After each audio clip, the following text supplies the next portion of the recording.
Hi, I'm Cynseer, the Thrift Witch, and welcome to my channel. Do you like urban legends and spooky tales? If you do, then you'll enjoy this one. I am originally from Texas, and I moved out of the state, but when it comes to Texas urban legends, let me tell you, I got tea. The first urban legend that I think we'll talk about for our very first video is Clara Crane, aka the Candy Lady of Terrell, Texas. Our story begins in 1871 when Clara is born. She grew up in Terrell, Texas and had a very simple start to life. Went through the normal things that happens in a farming community and eventually ended up getting married. Shortly after she got married to her husband, she ended up finding out that he really liked to drink and became a very notorious alcoholic in her small town. They had one child together, a daughter named Marcella. Marcella was the brightest and greatest thing in Clara's life. She loved her daughter beyond all measure and did everything she could to make sure that Marcella had a wonderful and beautiful life. Sadly, one day, while farming, her husband was on a steam-powered tractor, and Marcella was out in the field that he was working on, and Marcella ended up tragically dying.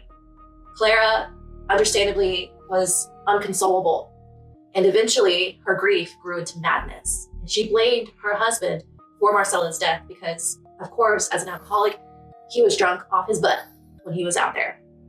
So through her madness, Clara got it into her head that she was going to kill her husband.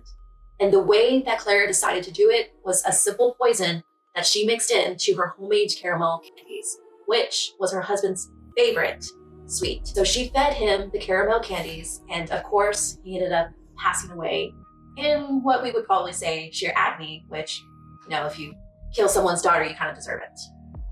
So she ended up getting caught for poisoning her husband and was arrested and sent to trial. And because of the tragedy that fell upon her and her losing her daughter, the jury decided to send her to the Terrell State Mental Hospital. While she was there, she was under the care of a man named Dr. Vernon.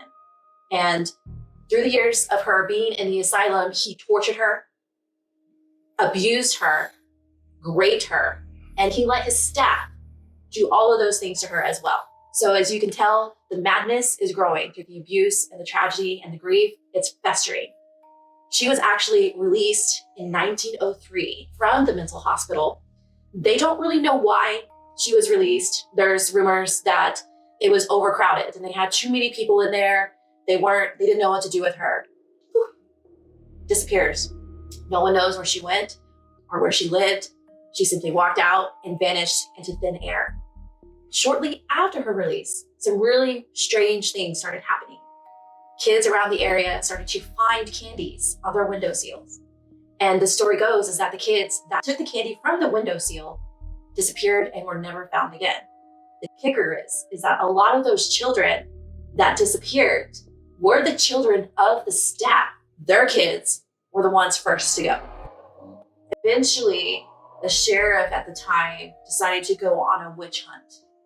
Everyone's up in arms, everyone's scared, people's kids are missing, no one can find them. And then they decide, that of course it has to be Clara because she's the one who poisoned her husband with candy. So she's the one who's leaving the candy on the windowsill. So they go on a mad witch hunt trying to locate her, to find her. The sheriff that started the witch hunt ended up being found a few days into the investigation in a ditch with forks gouged into his eye sockets. Caused quite a stir in Terrell, Texas, if I say so myself. It's pretty juicy.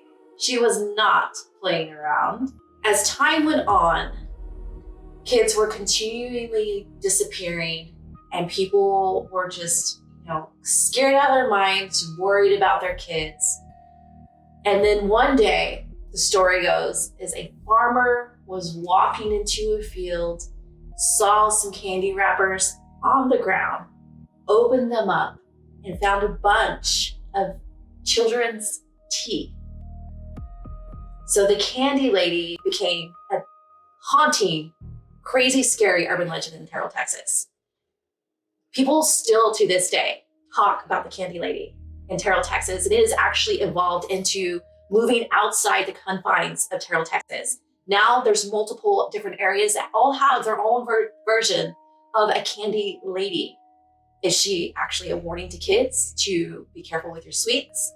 Or is she a devastated mother who lost the light of her life and then was tortured and abused and then decided to get revenge? Missing was a total of 28 missing kids. The number of murdered sheriffs through the investigation on the missing children were 6 sheriffs murdered. Some locals say that they all had their eyes gouged out with forks. Other locals say that the children's bodies were eventually found with forks in their eye sockets. I'm not quite sure why the forks were the big thing with the eyes with Clara. I personally do not see any correlation in that. Maybe if it was like their eye sockets were full of candy wrappers or something. So I don't understand the forks part, but it is gnarly to think that she was just jab into these people's eye sockets. I personally do not think that Clara would have done that to the children, but I definitely think that maybe the missing children ended up becoming her own kids to replace the loss of Marcella. But the saying goes is if you find a candy wrapper on your windowsill, do not take it, do not eat it. And if you do, you won't wake up the next day.